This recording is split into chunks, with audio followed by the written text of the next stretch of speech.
So I'm totally prepared for this one. And I can already hear the snarky remarks from here. Capo, why don't you just learn your bar chords? Or the completely nonsensical, well, capos are just a crutch. Well, capos are simply a tool, just like picks, tuners, effects pedals, slides, and amps. Now, be honest, have you ever heard anyone say, oh, picks are just a crutch?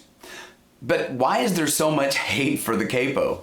Well, essentially, I think a lot of guitarists just quite simply have no clue what the capo is really for or how to effectively use one. Let's investigate.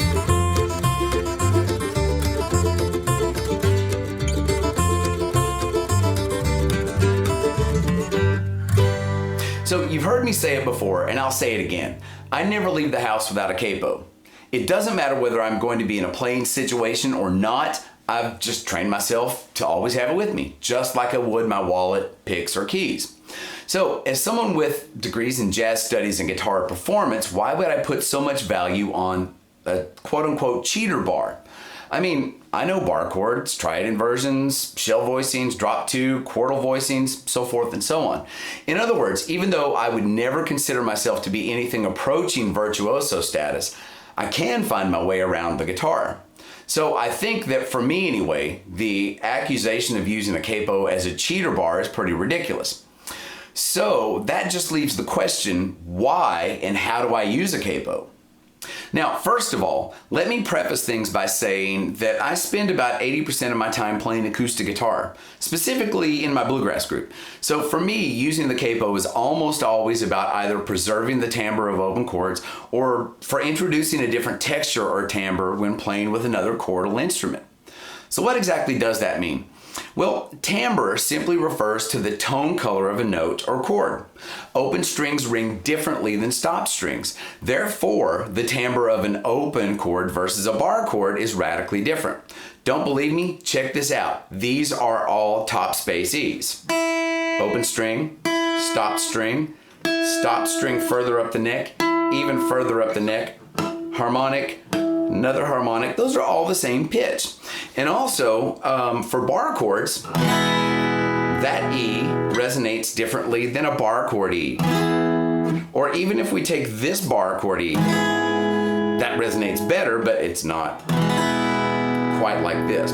Remember, open strings equal resonance. And all the capo is doing is simply physically and mechanically retuning the open strings of your guitar so you can move into other keys, play familiar open chord shapes, and still maintain the resonance of the guitar. In other words, the capo is just simply an automatic transposition machine. Now, in my experience, I've noticed that probably 70% of my capo work happens in the physical key of G. Well, that's great because so many songs are actually physically played in that key, especially in the folk and bluegrass world. So why are so many songs written with open chords in the key of G? Well, it's the major key with the most native open chords, and the timbre or resonance of the open strings in the G, A minor, C, D, and E minor chords just plain sounds great. The guitar really has a chance to work and resonate, giving an optimum platform, especially for singers and songwriters to work with. Okay, that's great, but what does that have to do with a capo? Those are easy chords to play and no capo needed, right? But let's suppose you're hosting an open mic night, or maybe you've just started working with a singer who would rather do a G tune in the key of A flat.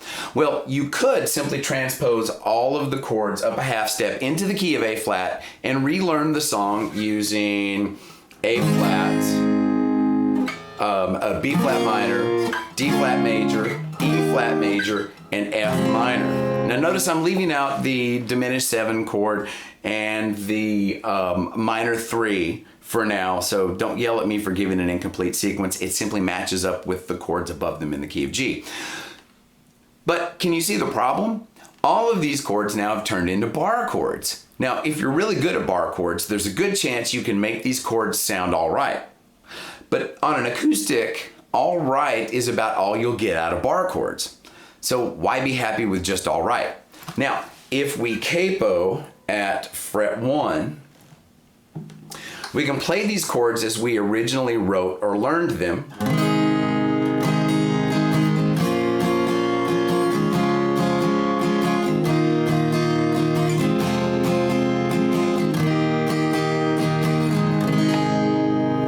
preserves the timbre and resonance of the open strings of the chords in the new key, which is, and everybody say it out loud with me, A flat. Now, is any of this to say that bar chords are bad and open chords are good? No, not at all. But keep in mind that in general, open chords have a tendency to resonate better on acoustics and bar chords have a tendency to sound better on electrics. So let that be a factor which may help you decide when to capo or not to capo. So ultimately what we see with this example is that my choice to capo was out of a concern to preserve the timbre of the open chords in the new key and not because I can't play those chords in a different way. So before we just charge straight into slapping the capo randomly all over the neck, it might be good for us to address the strategy which allows us to understand where to put the capo in order to achieve the desired result in the correct key. And that strategy comes to us courtesy of the chromatic scale. And if you don't already know it, now's the time to learn. So here are the 7 letter names we use to identify notes and chords. Notice anything weird? There are gaps between some note pairs, but not others. Why? Well, even though we only use 7 letter names, there are actually 12 notes, and those extra 5 notes live in these gaps. But wait, you might be thinking, there are no letters between A and B or between D and E, and you're right. So how do we reckon these gaps? Well, we use accidentals, sharps, and flats.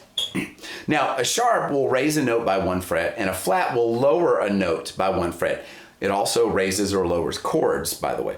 So if we ascend through the alphabet, we can work out that the note between A and B is A sharp. The note between C and D would be C sharp. Between D and E would be D sharp. Between F and G would be F sharp. And between G and A would be a G sharp. Now, if we go backwards, we see that going down between A and G, that this becomes A flat, this becomes G flat, this becomes E flat, and this becomes D flat, and this becomes B flat. Now, here's the thing. These notes all have 2 names. In other words, these notes can live in 2 different keys.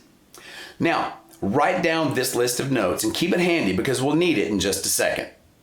So now, just how do we figure out the key of a capoed position? Well, we count up chromatically, always up by the way, from our original open key. For example, if we play in E, but we move it up 1 fret, what key are we in? Well, our chromatic list tells us that 1 fret higher than E is F. 2 frets higher, 1, 2, would be F sharp. 3 frets, 1, 2, 3 would be G, and 4 would be G sharp, so forth and so on. And it works the same for any open chord key that you would like to play in. So in other words, C would become D flat at 1, D at 2, E flat at 3, and E at 4. Make sense? So even though you're physically playing the chords in the key of either E or C, the resulting key is completely different. And by the way, this is exactly the same procedure we would use for figuring out where to locate bar chords.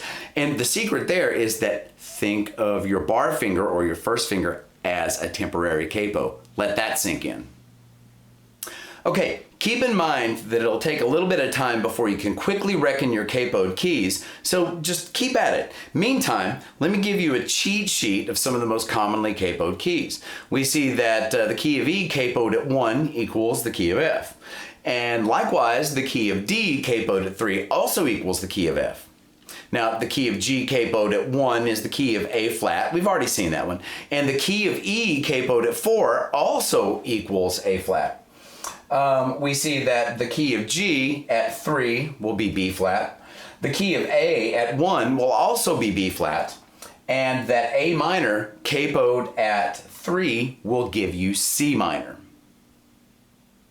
So now that we've seen the practical uses of a capo, can we get creative with one? Well, absolutely. And this is where the capo really starts to get fun. So let me describe a scenario I've seen a million times. You walk into a coffee shop and you notice a couple of guitarists sitting in the corner playing a bunch of acoustic covers. And you know what? It sounds pretty good, but something just isn't quite adding up. You notice that both guitarists are playing exactly the same chord voicings all the time on every song. Even their strumming patterns are exactly the same. Well, my first thought is, why have two guitars playing if the second guitar isn't really contributing anything different or complementary? It's kind of like having two singers always singing the melody line in unison with no harmonies. Why bother? So how do we avoid being that group? The simple answer is to build texture by having each guitarist physically play in different keys and letting the capo or capos adjust the key of one or both of the guitars into the same sounding key. So if you're playing a song in C, one guitarist can physically play the open chords in the key of C, and the other can capo at 3 and play in the key of A. Or if you're playing a song in E, one guitar can play the open chords physically in the key of E, and the other can be capoed at the 2nd fret playing in D. And of course, other possibilities exist. Now, if both guitarists were capoed in different positions, the result can become even more stunning. So one final comment on the capo. Once you find some capoed keys that you like to play in, try capoing everything but the high E string, or maybe everything but the high E and B, which is what I have right here, or maybe everything but the low E string, and you can get some different results, especially as it comes to clustered chords or suspended chords.